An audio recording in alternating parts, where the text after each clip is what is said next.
कर्नाटक की राजनीति में इस वक्त सबसे बड़ा भूचाल आ गया है। लुटियंस दिल्ली के सियासी गलियारों से आ रही खबरों के मुताबिक कर्नाटक के मुख्यमंत्री सिद्धारमैया आने वाले शुक्रवार को अपने पद से इस्तीफा दे सकते हैं। कर्नाटक में मुख्यमंत्री पद को लेकर कांग्रेस के अंदर खींचतान तेज हो गई है। उप मुख्यमंत्री डीके शिवसेना ने मुख्यमंत्री बनने के सवाल पर कहा कि इसका फैसला समय करेगा। राज्य की सिद्धारमैया सरकार के 3 साल पूरे होने पर नेतृत्व बदलने की अटकलें गर्मा गई हैं, यानी अब वक्त आ गया है। वक्त बताएगा क्या डीके शिवकुमार बनने वाले हैं नए मुख्यमंत्री। दिल्ली दरबार में तय होगा कर्नाटक का अगला किंग। नमस्कार, स्वागत है आप दर्शकों का। आप देख रहे हैं न्यूज़ 18 का डिजिटल प्लेटफॉर्म। मैं हूं आपके साथ रजनी चौबे। कर्नाटक की सिद्धारमैया सरकार ने सत्ता में अपने 3 साल पूरे कर लिए हैं। इसके साथ ही कांग्रेस के अंदर नेतृत्व परिवर्तन की चर्चाएं बहुत तेज हो गई हैं। उप मुख्यमंत्री डीके शिवकुमार ने चामराजनगर नगर में मीडिया से बात करते हुए एक बड़ा बयान दिया है। जब पत्रकारों ने उनसे मुख्यमंत्री बनने को लेकर सवाल पूछा तो उन्होंने कहा कि समय बताएगा कि मैं मुख्यमंत्री बनूंगा या नहीं।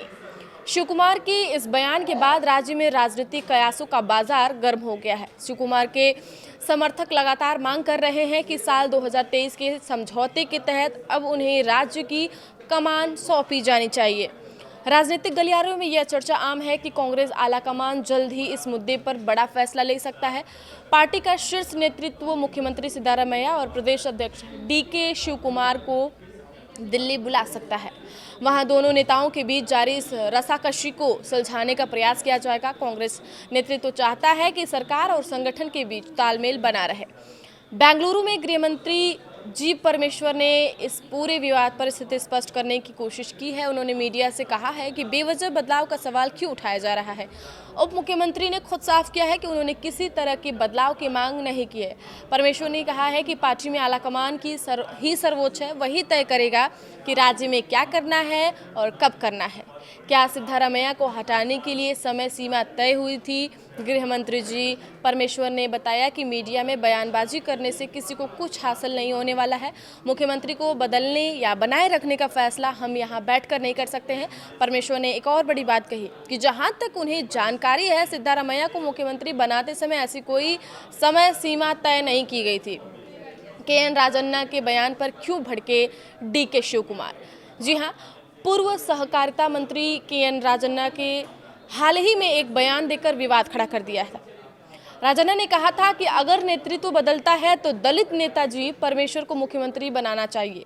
इस पर डीके शिवकुमार ने तीखा पलटवार किया है। शिवकुमार ने पूछा कि राजन्ना खुद मुख्यमंत्री को हटाने की बात क्यों कर रहे हैं। अगर वे परमेश्वर को मुख्यमंत्री बनाने की मांग कर रहे हैं तो इसका सीधा मतलब है कि वे मौजूदा मुख्यमंत्री का इस्तीफा चाहते हैं। शिवकुमार ने साफ किया है कि उन्होंने खुद कभी मुख्यमंत्री बदलने की मांग नहीं उठाई है। सूत्रों के हवाले से यह दावा किया जा रहा है कि कांग्रेस हाईकमान ने सिद्धारमैया को दिल्ली बुलाकर एक बड़ा नेशनल रोल स्वीकार करने को कहा है और उनकी जगह राज्य के कदावर नेता और मौजूदा डिप्टी सीएम डीके शिवकुमार को कर्नाटक का नया मुख्यमंत्री बनाया जा सकता है। केवल इतना ही नहीं, सत्ता संतुलन और सिद्धारमैया को मनाने के लिए एक बिहार फॉर्मूला भी तैयार किया गया है, जिसके तहत सिद्धारमैया के बेटे यानी कि जो यतींद्र सिद्धारमैया हैं को कर्नाटक का नया डिप्टी सीएम बनाया जा सकता है।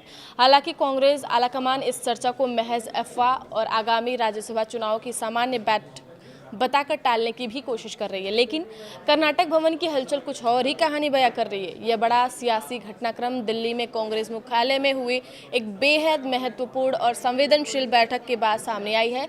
इस हाई प्रोफाइल बैठक में कांग्रेस अध्यक्ष मल्लिकार्जुन खड़गे, लोकसभा में नेता प्रतिपक्ष राहुल गांधी, कर्नाटक के मुख्यमंत्री Siddaramaiah, deputy CM DK Shivakumar और राज्य के प्रभारी रणदीप सिंह सुरजेवाला मौजूद थे। हालांकि सार्वजनिक रूप से कांग्रेस नेतृत्व ने इस चर्चा को महज एक अफवाह बताया है और दावा किया है कि बैठक का मुख्य एजेंडा आगामी राज्यसभा और विधान परिषद चुनाव थे।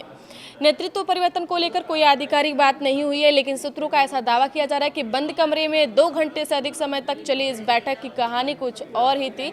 बैठक में राहुल गांधी ने इस बात पर गहरी चिंता व्यक्त की कि पिछले कई महीनों से चल रही अंदरूनी खींचतान और पावर टसल यानी सत्ता संघर्ष के कारण राज्य में कांग्रेस सरकार की लोकप्रियता को भारी नुकसान पहुंचा है। उन्होंने सिद्धारमैया और शिवकुमार दोनों को एकजुट रहने की सख्त हिदायत दी है। इस गतिरोध को सुलझाने और सिद्धारमैया को सम्मानजनक विदाई देने के लिए कांग्रेस हाईकमान ने एक बिहार फॉर्मूला तैयार किया है। इसके तहत सिद्धारमैया को राष्ट्रीय राजनीति में एक बड़ी भूमिका स्वीकार करने के लिए कहा गया है और उन्हें राज्यसभा सीट का आश्वासन भी दिया गया है। इसके साथ ही कर्नाटक में सत्ता का संतुलन बनाए रखने और मुख्यमंत्री खेमे को संतुष्ट करने के लिए सिद्धारमैया के बेटे को राज्य का नया डिप्टी सीएम नियुक्त कराने की योजना बनाई गई है।